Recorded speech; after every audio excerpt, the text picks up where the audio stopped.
Thanks for joining us for This Is SoIN. I'm Angie Fenton. Today we're doing a deep dive with a performer who's rocked with everyone from Gene Simmons to Billy Ray Cyrus. But first, a quick word from our sponsor.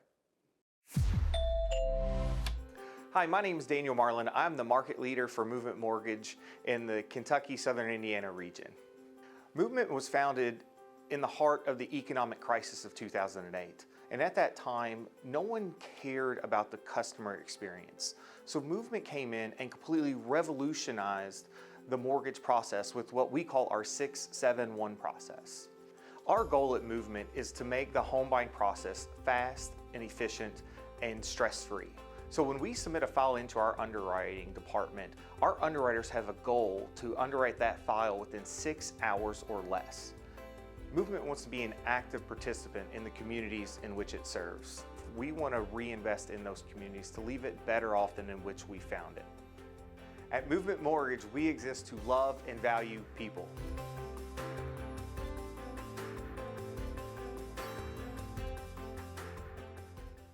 Now let's take that deep dive with rocker Dave Moody.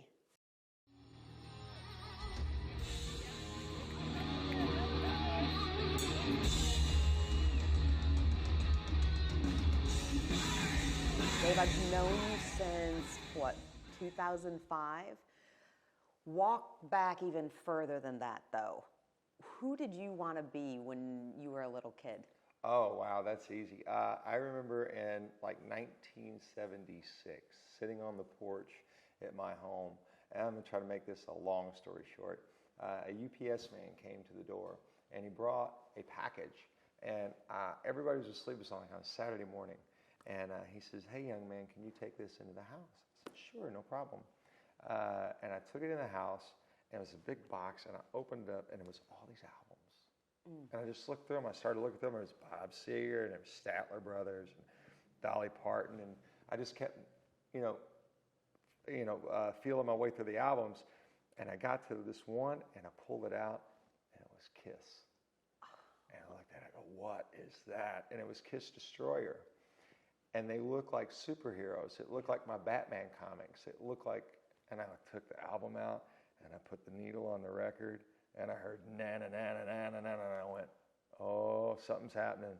And the next thing I know, I swear to you, Angie, not many people can say this. At 6 years old, I knew what I wanted to do with my life. That very moment, I went, "I'm doing that." And that was the moment. How have you built to where you are now? What band? When did you first start performing? There was a band back in, I was about 18 years old, 17 or 18 years old, and my buddies got together, and I didn't have any musical talent at all. I mean, it was, I couldn't play an instrument, I couldn't sing, I couldn't do anything, but we formed a band, and it was just a punk rock band. And we got together on the weekends and just bashed out songs. And the very first show that I ever did was at Carl Casper's Custom Auto Show. Oh my goodness! And that was over there in the south wing of the fairgrounds. And Uncle Ron Clay and Troy Roebuck introduced us before we went on the show. Yeah, that was my first show, my first band. Anything that I did musically I was about 18 or 19 years old. So when I met you, you were a part of Tark Bus. Correct. And I believe one of the first places I ever saw you perform is New Albany, what was then Wix and is now our Parlor, which is amazing. Yeah. And just to think of that little stage. What do you remember from way back then, that time in your life? I treat everything the same, Angie. That little stage is just as important as any of the big stages that I get on. And the people sitting in front of me, it doesn't matter if it's one person or 10,000 people. Everybody matters. And I don't say that because of the times we're in and all that. I mean that. Anybody that's watching me that has took time to sit in front of me and listen or give me that time, it's so important. So you treat it with respect. So any stage that I'm on, anybody that shows up, I'm so thankful. So it's just a good thing. I know that's been your heart. It's been your heart since I've known you. I mean, Phoenix Hill Tavern. I can just keep naming all these places that I've seen you perform, and it doesn't matter the size of the audience. It's true that's you give as much as you can, no matter how large or small. But so Jefferson Tark Bus, people definitely know you from Thunderstruck. I mean, you struck the Jeffersonville River stage, that's for sure. But you left in April. Yeah. April of this year. 2021. What happened was, I mean, I was minding my own business. Thunderstruck was rolling. Oh, yes. We're doing great. And I get a phone call from a band called Hairball in Minneapolis. And just an amazing product, amazing opportunity. And I really had to go to Jesus on that one because it was tough. I mean, it was tough because I love my guys. I still love my guys, and Thunderstruck is still kicking. And they're still doing great. And it was tough because that's my family. Those are my people. And we traveled a lot of miles together. But I had to search myself from a standpoint of, is this benefiting my family? Is this going to be something great in the long run? Is this going to be something that is going to do me well in the future? And all of the answers were yes. And there was only one thing going no. And but the band they go, Dave, you got to do it. You got to take it. You got to take it. So it's just amazing how I have to ask because you just opened that door. There was one thing going no. What was saying no? Well, I didn't want to leave them.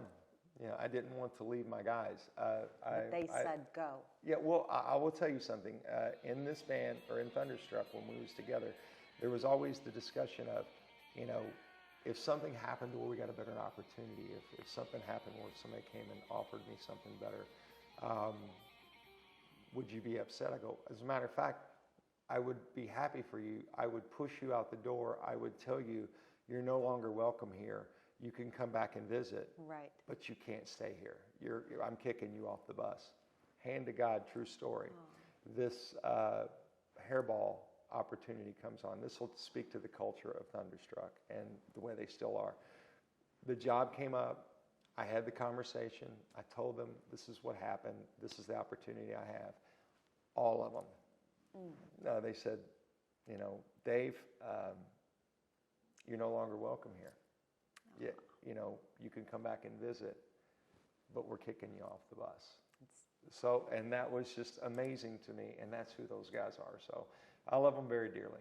So that was the no. That was, I can't, That's a good no. That's a good no, but that means something when someone sees a better opportunity and they say, you've got to go and we're behind you. Right. So Hairball, you have to explain what it is because it's a true experience. Correct. It is a over-the-top rock and roll show. It is a bombastic celebration of all the biggest characters of the 70s and 80s. 1 minute, you're going to see Paul Stanley come out, and he's going to be in full costume, full makeup, full regalia, and you're going to have all kinds of bombs and smoke and 5 video walls, and sonically, visually, you're going to be attacked. It's just amazing. And then wait 2 or 3 songs, and then David Lee Roth's going to come out, and he's going to jump off the riser 20 feet in the air, and he's going to do a scissor kick, and then bombs and smoke are going to go off, and he's going to play jump, and I'll wait, and all that good stuff. And it's awesome. You're one of the lead singers, so who are you? Well, in the band, I do 6 characters. I will do Alice Cooper. I will do Kevin DeVoe, Quiet Riot. I'll do Tom Keeper of Cinderella, Brian Johnson of AC/DC, Dee Snider of Twisted Sister, and there's one more, and I'm forgetting which one. There's one that's coming. There's one. Gene Simmons of Kiss. Yes. Gene's kind of hung up right now. Yes. Yeah. We're waiting on stuff. We're waiting on the boots, which, as you all know, with the shipping and all that going on right now. Yes. And my bass guitar. So. But you've been sharing things on Facebook where there's an evolution that's happening. Do you know Gene Simmons has been here to this area in Southern Indiana and Kentucky before. do you know? Has he seen? You He's know, got some I competition. don't think that he has yet, but I know that he will. Because here's the thing about this band. This band has actually performed with Gene Simmons. It's actually performed with Paul Stanley. It's actually performed with Rob Halford, Dee Snider. It's actually performed with the people that we portray. They come out and jump up on stage with us. They actually come to the shows, and like if they're out in town, they'll come see us, and they are more than comfortable with getting up with us and playing. So it actually happens. You toured with Billy Ray Cyrus, Correct. one of my favorites. But Gene Simmons, have you ever met him? Yes, as a matter of fact, in 2003, I had a band that was being courted by Gene Simmons. He had restarted his Simmons label, and long story short, and it's a funny story, but it would take too much time. He basically told me I was too old and too tall. Hold on a second. True story. Go ahead. So I'm wearing my big girl shoes today. Stand up for a second here, Dave. Now, I'm going to actually, no, keep standing for a second. I'm going to actually there we go. This would be a much better interview here. Now, see, I feel like a Sasquatch. No, I like this though. So how tall are you? Without boots, I'm 6'5". So he said you're too tall and too old. Yes, and that was 2003. No offense, Mr. Simmons, but yeah, that was who's talking? Yeah, well, it was a pot and kettle Isn't he? situation. I mean, isn't he a tall man himself? Yes, he's 6'2", but he had a good explanation for it. You know, the way and again, go back to what we was talking about the album that I found, and I looked at it, and you know, that's what I'm going to do. Did you tell him at 6, I saw your album and I knew what I wanted to do and be? There's a lot of layers to this onion. Okay, so we go in the room, and I remember him grabbing me and putting his arm around me, and we're looking in the mirror, and he goes, "Tell me what you see there." And I said, Gene Simmons with his arm around me. And he goes, "No, tell me what you see." And I said, "Got to be honest, it's pretty hard to get past Gene Simmons with his arm around me." He started laughing. He goes, "No, what you see is 2 dinosaurs." He goes, "Let me tell you something." He goes, "We're a nostalgia act, and we know that. But we're so tall, we scare people." He goes, "Most people in the industry are smaller of stature, and we're an anomaly." And I said, "I guess, I don't know, whatever. That's cool." Well, anyway, long story short, he went like this. He says, "This is when I knew it was over in the music business for me. This is when I knew. This is when I knew I had to shift." He said, "You see the star on the store?" We was in Freedom Hall. He said, "You see the star on the store?" I said, "Sure, yeah, I see it." And he goes, "I want to walk in this room, and when I walk in this room, I want to see a 17-year-old Elvis sitting there." And he goes, "And if that 17-year-old Elvis looks at me and says, I can't sing and I can't dance, I'm going to look at him and go, I'll teach you." And I went, "Yeah, we're done here. We're good." But we go flash forward to the end of the night. He was very kind, very generous, gave us front row seats, was very kind to us. I walk backstage, and I go up to Gene, and I said, he was signing autographs. He was in a meet and greet line, doing that big meet and greet. And I said, "Mr. Simmons, can I tell you?" He's got the whole makeup on. It's striking. So he's standing there. I said, "Mr. Simmons, can I tell you something?" And he said, "Sure." He wouldn't even look at me. "Sure." And I says, "I just want to tell you that, my whole life, all I did was what I read in the magazines, which you told me to do, not directly, but I read it and I took it to heart, and it led me right to your doorstep. And I want you to know that I want to thank you for your music. I want to thank you for everything that you've given me from an inspiration standpoint, regardless of what's happened here tonight. I want to thank you." And he just stopped in his tracks, and he goes, "Just a moment." And he says, "Dave, I can see that you're a really nice guy, and you are." He goes, "But I am one person." And he says, "Now, granted, I am Gene Simmons." And he didn't say that like Sure. But he goes, "But I am one person." He goes, "If a doctor tells you you have cancer, are you going to seek a second opinion?" And I go, "Yeah." And he goes, "You ain't going to quit, are you?" And I go, "No." And he goes, "That's my boy." Flash forward 3 years later, I got the job in Billy Ray. I wrote him a note. I sent it to him, and he emailed me back, and he said, "That's my boy." Aww. So it was really cool. Good stuff. That just gave me some goosebumps. Yeah, right good stuff. there. Yeah, Oh. really cool. And then I offered him tickets to the show. Did you give him front row? I told him, I said, I got tickets to the Billy Ray show if you want to go. You are, I mean, a true lesson in don't give up. Oh, no. I mean, you embody that in every thank fashion, you. but you have a family. Yeah. You have a family, including some wonderful furry family members who have always been your heart, but you have a wife, Mary Moody, Mrs. Moody. Yeah. What is life like for the two of you with you traveling? You know, I've said it before, you know, we know what we sign up for. Yes. We know what we sign up for. When we got married, she knew what she married, better or worse, you know, as they say. But she's awesome. There's nobody in the world that can put up with my schedule the way that she puts up with it and keep me organized and keep me straight and keep me on the path, if you will. She's the boss. She's the big toe. I'm just the guy, you know, out there jumping around like a Muppet, you know. So I'm, you know, she points, I go. You know, what she says, I do. You know what I'm talking about. Keep your head down, your mouth shut.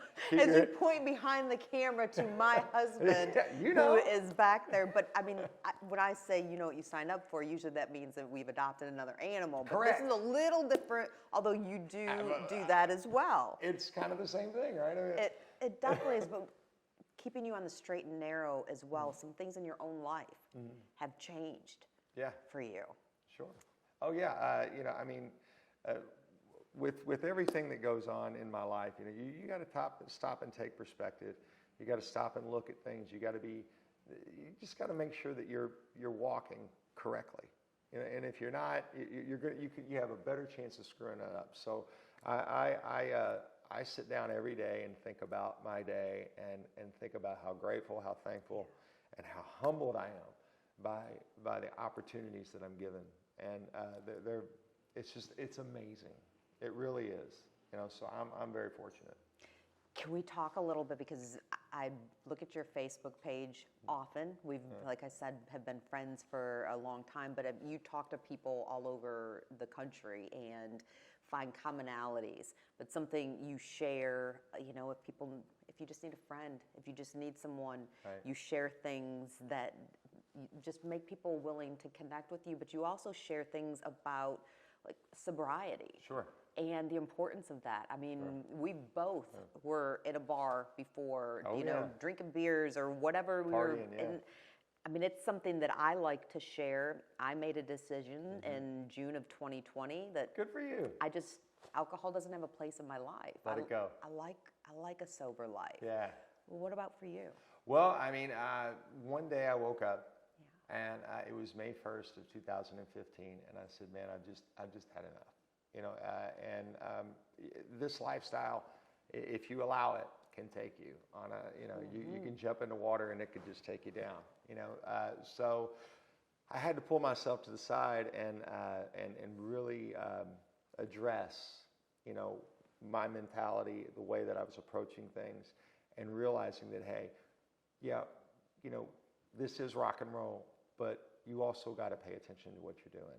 So the minute that I made that decision is the minute that everything started just turning big time. And I tell anybody that'll listen, the only thing that I lost when I quit drinking was the BS. You know, there was no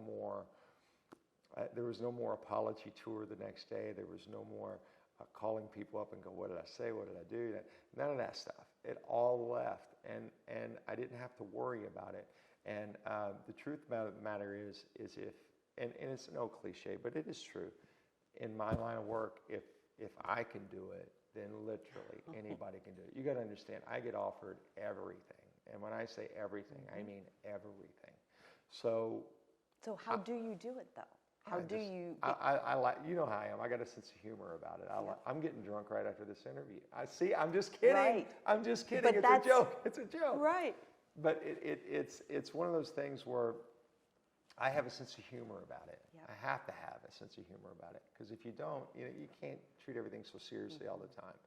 You address your problems and you you work the program. You just make sure that you stay healthy and focused, and that's the way to do it. But what would you say to someone, whether it is by choice or someone realizes they have, a problem and they truly need help? What would you say, just how to get started? Well, you got to want it. That's it. That's the key. That's the whole thing. I mean, I remember I called my buddy up and I said, hey, man, I think I want to quit. And well, call me when you know that you want to quit. Mm-hmm. And he hung up. And I went, oh, okay. And then I remember, God rest his soul, Doug Florio. Oh, yeah. One of the greatest human beings ever, and just such a wonderful man. Hugely responsible for my sobriety. He was just always, Davey, you're better than this. You know, he was always, you can do this. And horrible New York accent, I know. But he would always pull me to the side and goes, you're meant for better things. You're meant for greater things. You have more to offer than just being an idiot on a stool drinking shots. So come on, and he had that mentality. And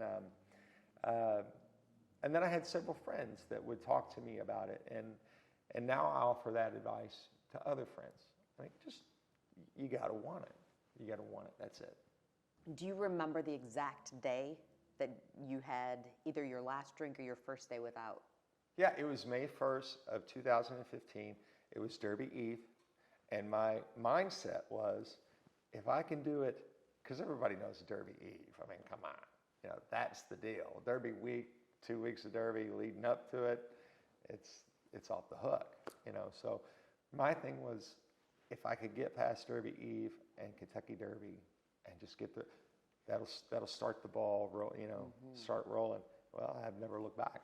I just kept going, and the next day, and the next day, and the next day, now I don't even think about it. Now it's nothing. It's not even a big deal. But it was tough. But it was, again, it's a mindset. You have to want it.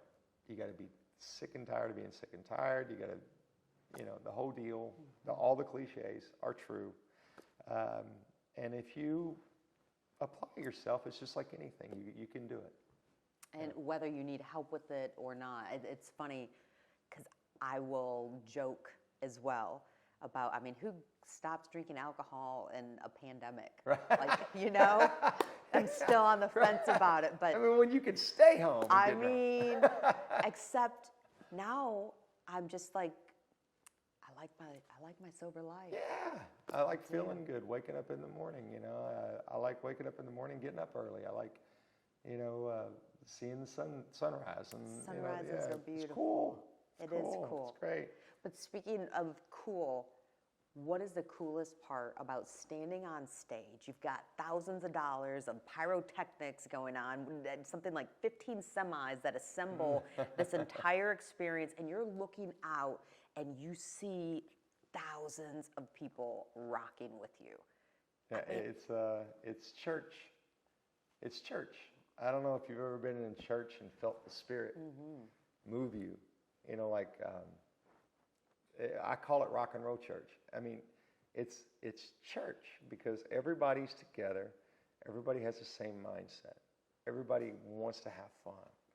Everybody's got their fists in the air, spilling beer on their buddies, singing their favorite choruses to the songs that they grew up on.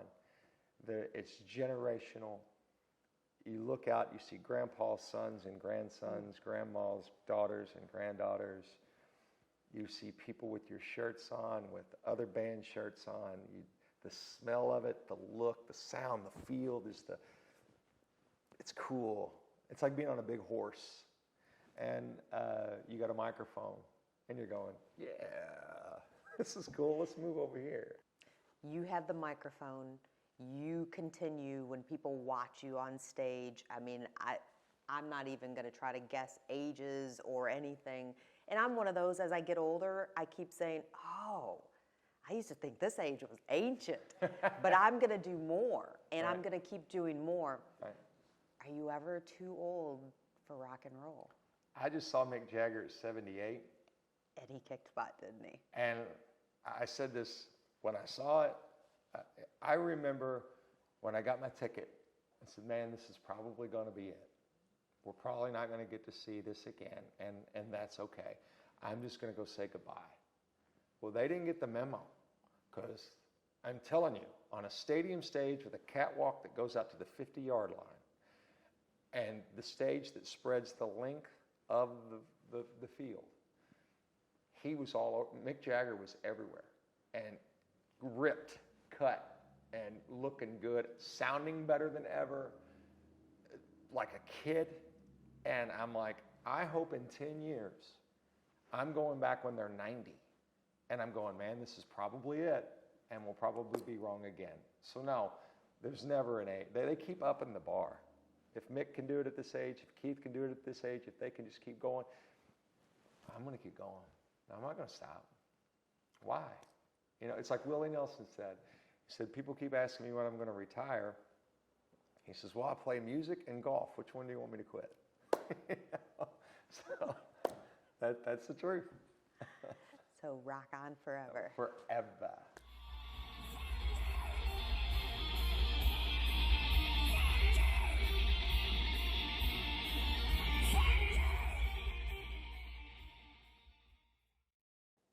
Dave Moody and Hairball play Old Forester's Paris Town at 7 p.m. December 17th. You can get tickets at paristown.com. Thanks for joining us for This Is SoIN. Hope you'll join us next week.